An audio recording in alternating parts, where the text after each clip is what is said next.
Baik, rekan-rekan, selamat pagi. Berjumpa kembali kita dalam sesi bincang-bincang inspirasi inovasi. Saat ini kita alhamdulillah ditemani oleh sahabat saya, Nun Jauzi sana, di pulau ujung agak timur Indonesia, di Nusa Tenggara Timur. Beliau adalah Imade Dedi Farnanda Satriadi. Saya akrabnya memanggilnya dengan Mas Dedi. Nah, beliau salah satu orang yang kalau tidak salah hampir nggak pernah absen ya di forum-forum lomba inovasi regional maupun nasional nih. Setiap tahun nampak wajahnya ada di sana. Dan ini menarik dan sehingga ini menjadi alasan saya untuk mencoba mengajak beliau untuk bisa membagi share seperti apa sih dunia inovasi, seperti apa sih yang dilaksanakan dan dirasakan oleh teman-teman inovator. Ini obrolan santai, mudah-mudahan apa yang kita bicarakan di sini nanti disampaikan oleh Mas Dedi bisa memberikan wawasan baru terkait inovasi realnya seperti apa sih di lapangan, apakah memang benar sesuatu yang menakutkan atau menyulit, sesuatu yang besar yang susah untuk dimulai, atau justru sebaliknya. Nah, ini kita akan langsung dengar dari pembicaranya langsung, dari pengamatnya langsung. Nah, saat ini kita mungkin awali dengan ini, kalimat sederhana nih, kira-kira. Mas Dedi, sebenarnya motivasi itu biasanya apa sih yang mendasari ya, melatar belakangi kok tiba-tiba kita perlu kita lakukan inovasi? Apakah memang cara-cara lama itu nggak cukup ampuh ya untuk bisa mengeksekusi apa yang memang ditargetkan di pekerjaan kita? Oh ya, sorry. Kayak terkait inovasi awalnya itu ya memang inovasi itu kan mungkin jangan bicara inovasi dulu gitu. Kita punya pekerjaan gitu, kita punya kegiatan yang harus kita lakukan, dan terkadang di pekerjaan itu ada masalah-masalah yang memang dapat diselesaikan dengan sebuah mekanisme, sebuah produk atau sebuah alat gitu. Nah, itu di sana tuh kita bisa mulai gitu. Nah, misalnya ada masalah gini, terus coba nih buat seperti ini. Nah, ternyata berhasil dan itu mempermudah pekerjaan dan itu sesuatu yang baru. Nah, itu baru kita ngomong inovasi gitu. Oh, ini merupakan sesuatu yang baru. Tapi kalau itu kita bilang, wah ini harus membuat sesuatu yang besar, itu belum tentu gitu. Jadi ya kita mulai yang kecil dulu, yang paling tidak bisa membantu di pekerjaan kita. Nah, itu aja sih Mas, mulainya itu dari sana sebenarnya inovasi. Oke, tadi yang saya tangkap adalah esensinya adalah mempermudah ya, ada kalimat mempermudah gitu ya. Mempermudah, kemudian membantu pekerjaan, bahkan belum keluar dulu, bahkan ke diri sendiri dulu ya, pekerjaan kita dulu ya. Iya. Jadi kalau kita sudah mikir, oh ini harus berefek luas, dan itu nggak bisa jalan-jalan nanti ya. Kemudian kita dulu selesai, terus kalau kita berpikir, oh ini bisa nih membantu yang lain gitu, nah kita kembangkan terus sehingga bisa besar gitu. Nah, mulainya dari situ. Oh gitu. Baik. Kemudian kira-kira nih, biasanya kalau terkait ide ya, apakah memang ide itu biasa kita munculkan dari diri sendiri yang kita rasakan, atau mungkin ada suatu penugasan mungkin, atau ada sumber-sumber lain ya untuk ide-ide itu timbul ya? Iya, jadi pengalaman saya sudah beberapa kali lah. Absen sekali aja sih kemarin ikut lomba karena waktu itu nikah. Jadi ini terkait ide, memang tidak hanya diri sendiri ya. Memang saya pun dengan teman-teman di sini tuh sering datang gitu, sering dapat minta tolong. Pertama mereka minta tolong nih. Kebetulan saya ngerti aplikasi lah, ngerti membuat sebuah aplikasi. Jadi kadang banyak teman-teman itu punya masalah di sana gitu, akan sangat terbantu jika ada aplikasi gitu. Kita sering berbagi idenya seperti ini, dijelaskan mekanisme seperti ini. Nah, saya membayangkan nih oh berarti nanti seperti ini, aplikasinya seperti itu. Nah, itu nanti kalau memang itu sudah jadi bisa diselesaikan dan saat dicoba ternyata benar gitu membantu. Nah, itu nanti yang bisa kita tulis gitu. Ini sangat bermanfaat ini. Nah, ini yang inovasi. Jadi tidak hanya dari kita sendiri aja, justru tim itu yang lebih banyak. Karena memang kerja tim ini yang sangat mendukung kesuksesan inovasi itu di tim gitu. Itu sih menurut saya yang esensinya bahwa ide itu nggak harus benar-benar orisinal dari milik si inovator sendiri ya, bisa juga dari katakanlah ide-ide yang bahkan mungkin ide yang sudah pernah tercapture oleh orang lain tapi belum tereksekusi, mungkin ya bisa kita ambil ya sebenarnya ya ide-ide itu ya. Iya betul. Nah itu dah. Oke, berarti originalitas dalam hal ini bukan dari sekedar katakanlah kalimat ide awal, tapi bagaimana originalitas mendesain inovasi itu sendiri berarti ya. Sampai jadi, sampai bermanfaat. Oke. Karena kadang-kadang ada sesuatu inovasi itu idenya sama, namun ternyata pas muncul produknya ternyata nggak sama juga ya. Iya, beda. Karena di setiap unit, setiap apa tuh beda-beda case-nya gitu. Makanya perlu standarisasi gitu sebenarnya. Tapi kalau memang itu berbeda ya nggak masalah gitu. Nah justru semakin banyak beda, beragam masalah, nanti kalau disatukan akan semakin bagus. Betul. Nanti akan ketahuan keunggulan masing-masing, bisa dikolaborasikan ya. Kolaborasi ya. Oke, baik nih. Terkait ide sudah kita obrolkan ya, bahwa intinya ide itu bisa muncul dari sekitar kita, dari kesulitan-kesulitan yang ingin kita rubah menjadi kemudahan tadi ya. Dan itu bisa juga terkait pekerjaan yang memang kita tangani langsung, maupun dari tim ataupun rekan kerja kita yang lain, atau bahkan mungkin orang-orang di luar kita ya, yang kita capture ada kesulitan, mungkin kita bisa sajikan kemudahannya. Nah, kemudian ini nih, setelah inovasi katakan dalam proses-prosesnya gitu, kira-kira pernah nggak ada hambatan-hambatan dalam pembiayaan ini terkait inovasi? Oke.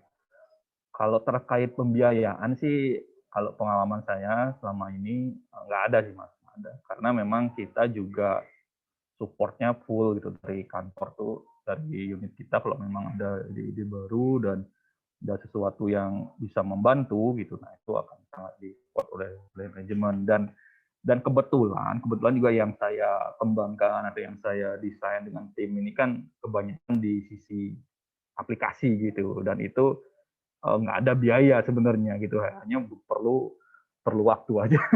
Perlu meluangkan waktu untuk menyusun itu gitu. Kalau membuat sebuah alat atau apa yang memang kita belum, saya pribadi dengan tim saya itu belum pernah sih membuat alat yang membutuhkan biaya yang besar.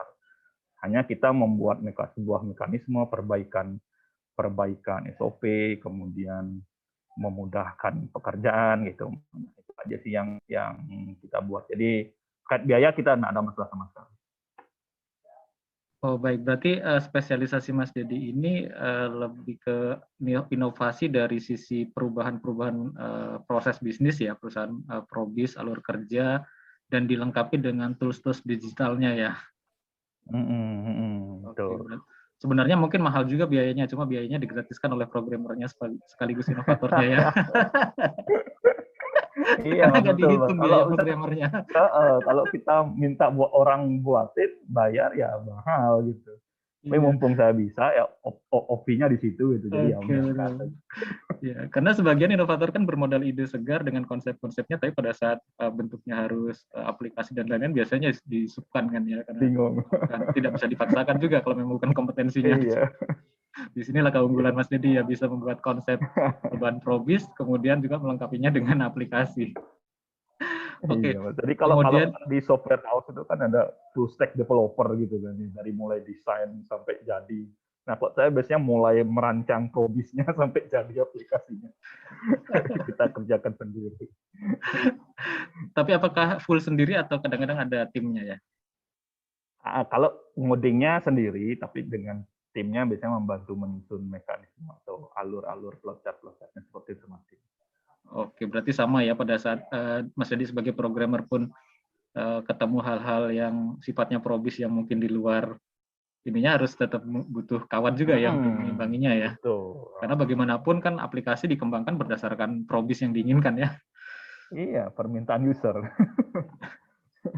Oke, kemudian ini nih, pengalaman yang sering kali terjadi pada saat ada ide-ide segar, sesuatu yang berbeda, dan ternyata kemungkinan inovasi kita atau hasil inovasi itu ternyata membawa dampak tuntutan perubahan. Kadang-kadang tuntutan perubahan dari cara kerja maupun bahkan dari jumlah yang harus mengerjakan kadang-kadang bisa juga harus berubah gitu kan ya. Kira-kira pernah mengalami nggak masa-masa di mana hasil inovasi kita itu mendapatkan hambatan atau resistensi lah dari manajemen mungkin yang merasa nggak cocok dengan ide kita, atau mungkin dari pegawai yang kita mungkin malah merasa nggak nyaman karena adanya pembelajaran ulang dia untuk memulai sesuatu yang baru, atau mungkin bahkan dari mitra, adakah pernah mengalami masa-masa resistensi seperti itu? Iya, iya. Jadi itu ada, itu selalu ada. Gitu. Setiap kita membangun sebuah perubahan atau inovasi yang baru ini, pasti ada hal seperti itu. Dan itu kita jadikan tantangan. Nah. Jadi kita biasanya seperti ini. Contoh saja kita membuat sebuah aplikasi di mana sebelumnya pekerjaannya itu konvensional gitu seperti biasa, dan dengan aplikasi memang sedikit berubah. Berubahnya itu perlu ada mendokumentasikannya harus lengkap, dengan ini harus lengkap. Nah, itu terkadang dari teman-teman menyesuaikannya lama gitu. Bukan penolakan sih, bukan penolakan maksudnya oh nggak mau pakai ini, nggak mau pakai enggak, tapi menyesuaikannya itu perlu waktu gitu. Sehingga kita tidak bisa langsung menuntut harus jadi, harus sempurna seperti ini. Kita pelan-pelan mengawal itu ke unit, kita ajari sosialisasi terus-menerus, kita monitoring ininya hasilnya, dan kemudian manajemen juga kita yakinkan gitu. Jadi kita yakinkan kalau hal ini manfaatnya itu seperti ini. Dan juga kita juga minta dukungan terus dari manajemen, misalnya kita bantu mengingatkan, baik itu surat atau apa, bantu monitoring, sehingga teman-teman di unit itu merasa ini tuh serius gitu, yang kita buat ini serius dan bukan sekedarnya, gitu. Tapi memang ini harus diterapkan gitu. Misalnya kayak yang sebelumnya tidak perlu memfoto kegiatan apa, sekarang harus ada fotonya. Nah, itu kita jelaskan, ini manfaatnya nanti tuh seperti ini loh gitu. Dan sekarang kita semua tuh perlu evidence, semua tuh harus ada dokumentasinya. Terkadang KPKU, terkadang IRM, macam-macam. Nah, itu perlu evidence. Nah, dengan adanya ini itu akan lebih mudah gitu. Nah, itu yang meyakin awalnya itu yang perlu effort besar, Mas. Tapi kalau ini sudah jalan, terbiasa, itu akan sangat lancar. Gitu. Oke, berarti sebenarnya kalau yang Mas Didi rasa itu bukan suatu resistensi yang benar-benar menghambat itu untuk tidak dieksekusi ya, tapi memang tahapan-tahapan yang memang katakanlah tantangannya besar di awal ya, mulai dari sosialisasi tadi sepertinya ya, bagaimana memberikan awareness kepada pihak yang terkait bahwa kalau diimplementasikan ini nanti manfaatnya akan seperti apa, itu yang akan didapat. Iya, betul. Dan juga bagi perusahaan seperti apa, dan itu juga yang diyakinkan kepada manajemen ya, agar manajemen juga berkenan mendukung ya. Karena bagaimanapun biasanya manajemen punya peranan yang cukup ini ya, sentral ya, pada saat manajemen kira-kira justru malah memberikan penugasan untuk implementasi, mungkin yang resisten pun nggak bisa menolak ya. Iya. Apalagi di WA group Pak GM yang tanya itu, ini gimana? Nah, itu udah pasti ini. Berarti itu harus jadi salah satu tahapan strategi implementasi ya, untuk top leader-nya harus kita yakinkan dulu ya. Betul. Dan juga kita membuat ide ini kan dari masalah yang ada gitu. Dan kebanyakan ide masalah itu memang sumbernya di unit.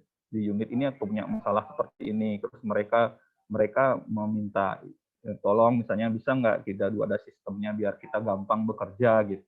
Nah, udah jadi ada sistem itu, nah mereka pun dengan senang hati menyambutnya, walaupun dengan perlu effort yang lebih gitu untuk mengimplementasikannya, tapi kita yakin sama-sama ini akan membantu gitu. Itu pasti bisa lancar.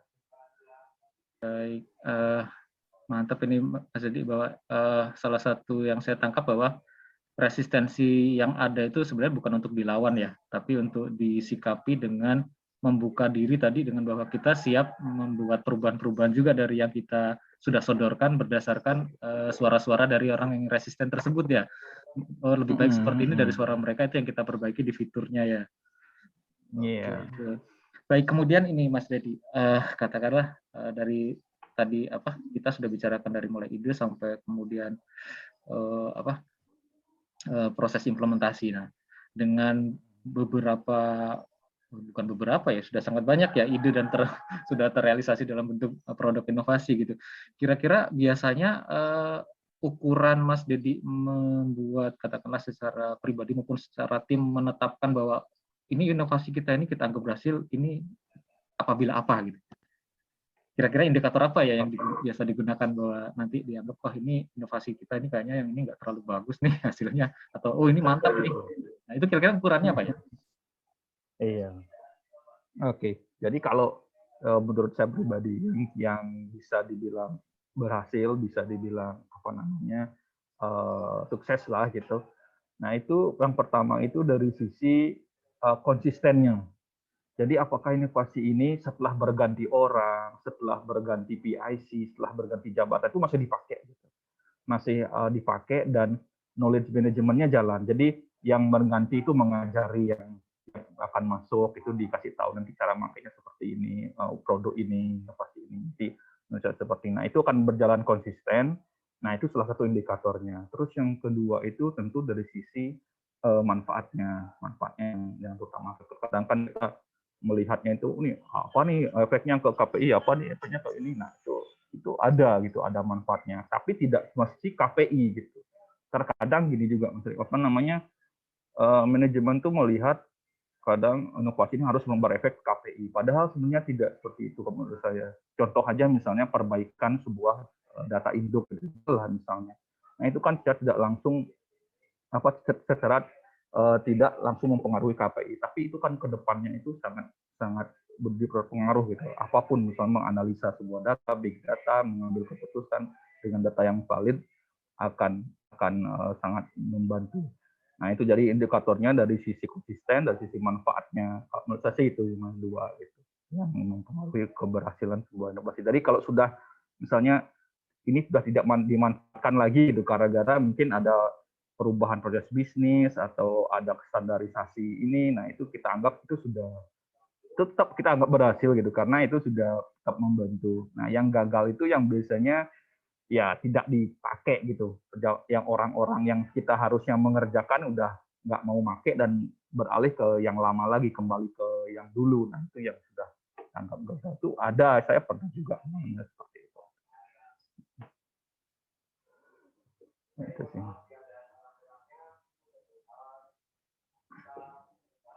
Masih mute, Mas, masih mute. Baik, sampai lupa.